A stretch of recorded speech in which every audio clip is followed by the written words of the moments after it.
Je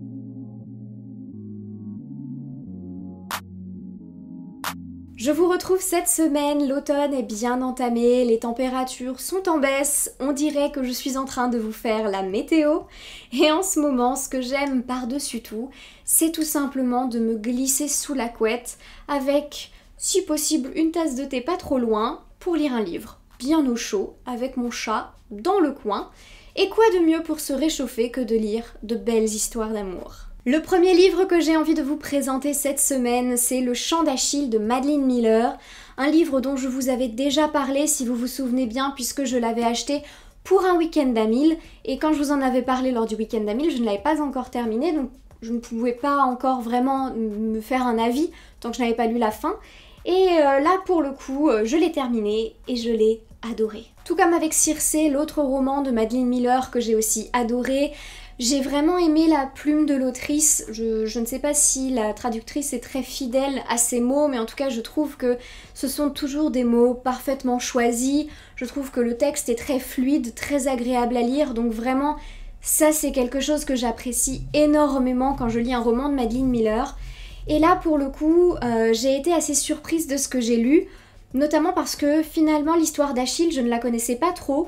Tout comme Circé finalement, où je ne connaissais pas trop son histoire, je m'intéresse bien à la mythologie nordique, mais finalement je connais très peu de la mythologie grecque.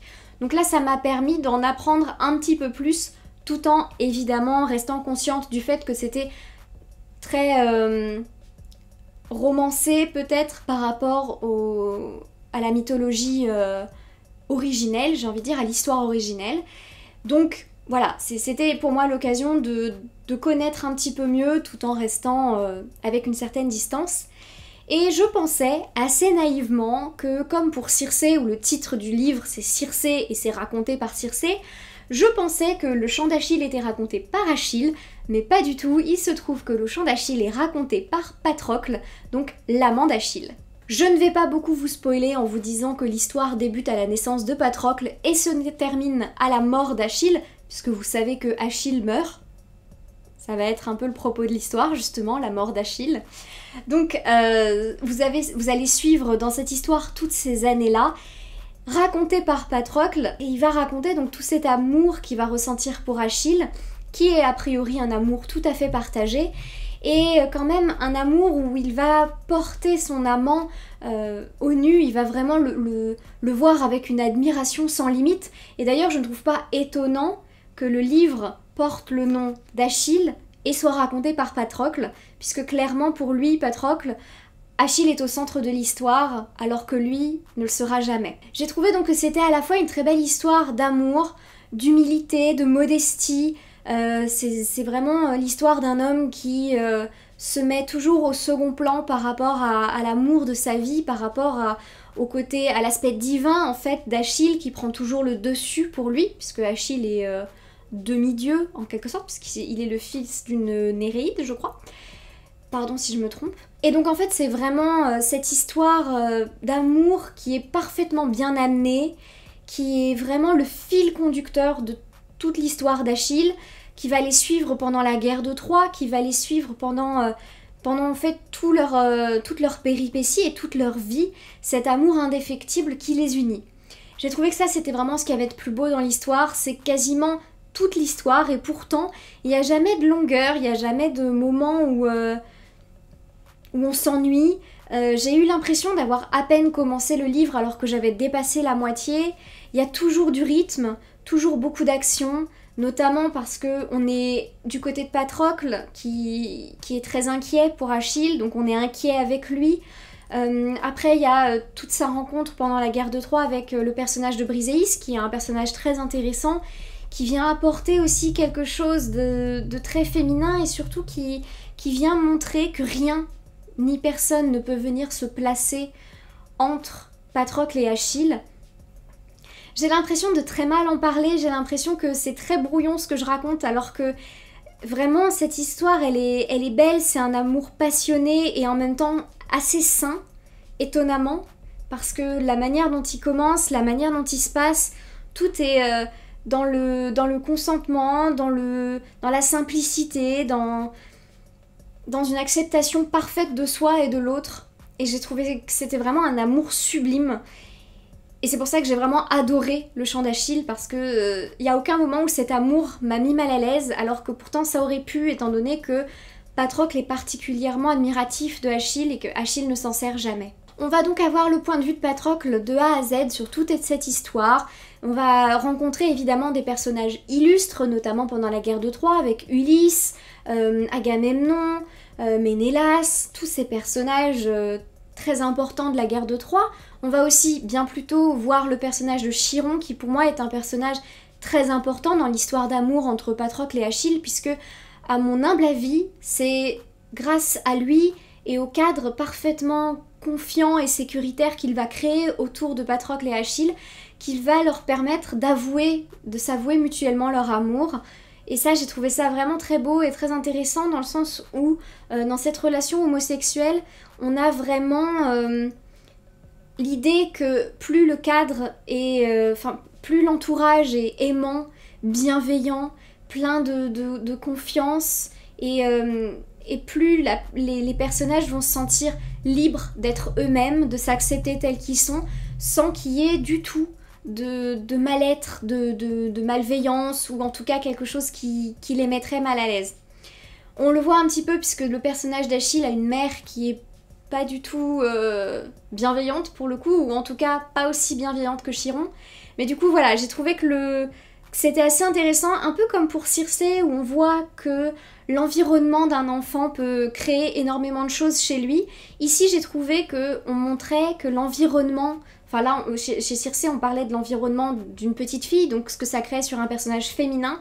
Ici, on voit que l'environnement d'un couple homosexuel peut énormément, ou en tout cas d'un personnage homosexuel, peut énormément influencer sa manière de le percevoir, sa manière de se percevoir et sa manière de vivre ensuite ses relations avec plus ou moins de facilité. Donc ça, j'ai vraiment trouvé très intéressant. Encore une fois, Madeline Miller, elle est capable de jouer sur le psychologique d'une manière extraordinaire. Elle a une construction psychologique des personnages que je trouve très pertinente et très intelligente. Donc là, vraiment là-dessus, je trouve que c'est encore un petit bijou. On voit qu'elle se cherche encore un petit peu dans l'écriture par rapport à Circé peut-être, mais vraiment je trouve que en termes de qualité, les deux se valent, et si vous devez lire un roman de Madeline Miller, je ne peux ni vous conseiller de commencer par Circé, ni vous conseiller par Le Chant d'Achille, puisque les deux sont extraordinaires. Et vous allez, à mon avis, tomber amoureux de son écriture assez facilement. Le second livre dont j'ai envie de parler, c'est Comment le dire à la nuit de Vincent Tassi, un livre que j'ai lu donc en lecture commune avec Ninon des Carnets d'Opaline, et que j'ai lu notamment pour le Pumpkin Autumn Challenge. C'est un roman qui m'a permis de valider la catégorie Down by the Sally Garden, et qui est vraiment ancré dans, effectivement, l'écriture gothique, romantique. C'était très beau, l'écriture est sublime, la plume de Vincent Tassi est d'une beauté extraordinaire. J'ai trouvé qu'on était vraiment dans une élégance très travaillée, très douce. C'est très enveloppant en fait, je trouve, comme écriture. Et même si j'ai trouvé certains défauts dont je vais parler à ce roman, clairement j'avais envie de continuer, rien que pour l'écriture et rien que pour me plonger encore dans ce style que j'ai trouvé si beau. C'est difficile pour moi de parler de ce livre puisque je l'ai découvert un peu par hasard, entre guillemets. L'histoire m'a surprise parce que ce qu'on lit en quatrième de couverture, je trouve, n'a absolument rien à voir avec ce que j'ai découvert dans les pages, donc j'ai été assez surprise. Puisqu'en fait, dans le livre, on retrouve plusieurs personnages à plusieurs époques différentes. Ces personnages, pour la plupart, pas tous, vont être des vampires.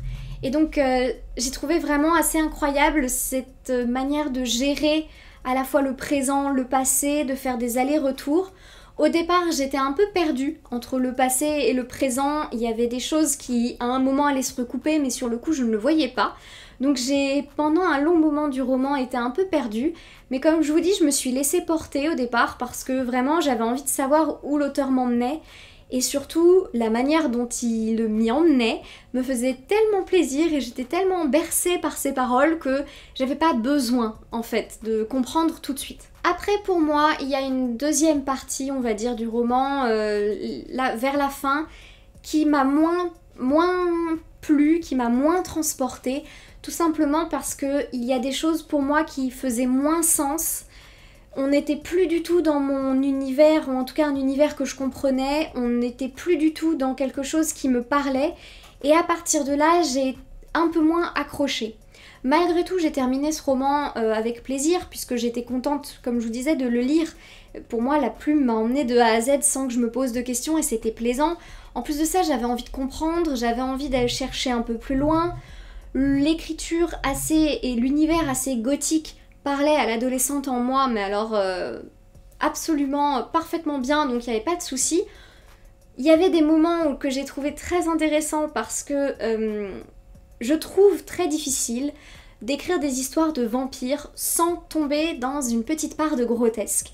Et j'ai trouvé que là, Vincent Tassi, dans son histoire de vampire, arrivait à manier l'écriture gothique avec beaucoup de délicatesse et flirtait parfois avec ce côté un peu grotesque, ce côté un peu drôle en fait du vampire, sans pour autant tomber en plein dedans, genre Van Helsing ou ce genre de choses, mais il flirtait doucement avec, et j'ai trouvé ça très joli. Il y a certains passages, notamment dans le présent, qui m'ont beaucoup fait penser à un film de Jim Jarmusch, Only Lovers Left Alive. Je ne sais absolument pas si l'auteur a une inspiration de Jim Jarmusch, mais clairement, j'y ai retrouvé quelques petites... je sais pas, des sensations que j'ai ressenties dans ce film qui est d'une beauté exceptionnelle, hein, si vous avez l'occasion de voir ce film. Alors je sens que je suis en train de m'éparpiller, donc je vais restructurer ce que je dis, et du coup je vais revenir sur les personnages d'abord. Les personnages dans Comment le dire à la nuit sont très intéressants, parce que déjà il y a de la diversité. Alors là je reviens un peu sur ce que je disais notamment pour Estelle Faye. J'apprécie cette diversité, j'apprécie quand j'ouvre un livre me dire je ne vais pas avoir que des personnages cisgenres hétérosexuels qui vivent une histoire hétérosexuelle. Non, là vraiment on a une diversité que je trouvais vraiment intéressante.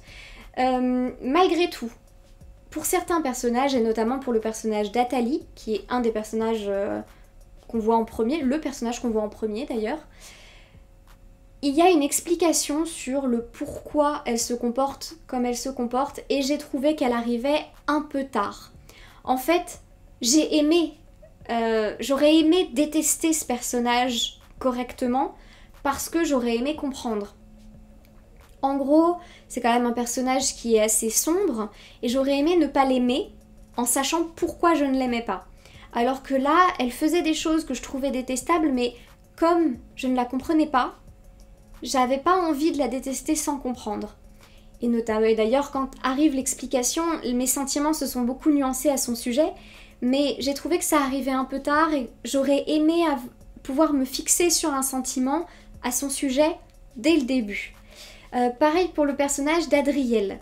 Adriel, c'est un personnage qui est très mystérieux, qui pour moi symbolise vraiment l'amour à l'état pur, et il y a une révélation sur lui tout à la fin qui m'a gênée personnellement parce que j'aimais que ce personnage soit complètement sans passé finalement, soit un personnage complètement mystérieux qui est entièrement forgé, qui est né il y a peu, enfin pour moi c'était un personnage très très insaisissable, et là on m'a donné un indice pour le saisir et ça m'a gênée parce qu'en fait j'avais pas envie de le saisir. Là encore, tout ça c'est du ressenti très personnel. Malgré tout, Adriel est un personnage que j'ai beaucoup aimé parce que à chaque fois qu'il arrivait, j'avais vraiment l'impression que toutes les pages se gorgeaient de quelque chose d'incroyable, d'une présence lumineuse, de quelque chose de très différent, et là encore j'ai trouvé que dans son style, Vincent Tassi apportait vraiment au récit et au personnage en tant que tel une vraie profondeur, donc ça m'a plu. Ensuite il y avait d'autres personnages. Alors j'ai vraiment adoré le couple Egmont-Léopold. Là aussi il se passe quelque chose que je ne comprends pas à un certain moment. Là pour le coup je vais pas en dire plus parce que j'ai pas envie de vous spoiler, mais il se passe quelque chose de terrible et en fait le discours change complètement, et moi ça m'a un peu gênée parce que même si je comprends là où veut en venir l'auteur, ça me parlait un peu moins. Voilà, c'est pas très clair quand on n'a pas lu le livre, mais si vous l'avez lu, je pense que vous voyez de quoi je veux parler. Et bien sûr, il y a d'autres personnages, il y a aussi Carolina, Rachel, Parasève, des personnages pour pour certains que j'ai eu du mal à saisir, notamment Parasève qui est un personnage que j'ai un peu de mal à saisir. Rachel avec sa mélancolie exacerbée aussi, j'avais un petit peu de mal à la saisir, à la comprendre. Mais c'était quand même des personnages construits de manière intelligente et pour ça j'ai beaucoup aimé. Comme je vous disais, c'est aussi un roman qui est empreint de mélancolie, de A à Z, beaucoup de mélancolie. Je l'ai lu à un moment où en plus j'étais un peu angoissée, donc parfois c'était beaucoup de mélancolie, énormément de mélancolie. Et c'était parfois difficile de continuer à lire parce que toute cette mélancolie commençait à me dégouliner dessus. Ce qui était cool dans un sens, puisque clairement c'est un roman qui ne me laissait pas indifférente. Mais parfois c'était beaucoup et je ne savais pas comment le gérer. En fait, si je peux vraiment résumer, j'ai trouvé que c'était un roman magnifique.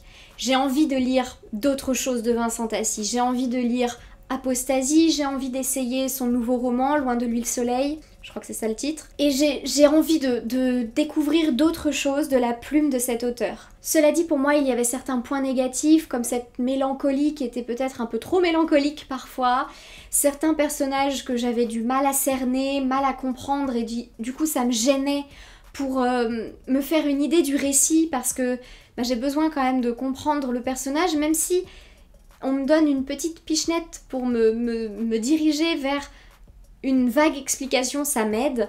Mais là, parfois, j'avais rien du tout à quoi me raccrocher et c'était trop difficile.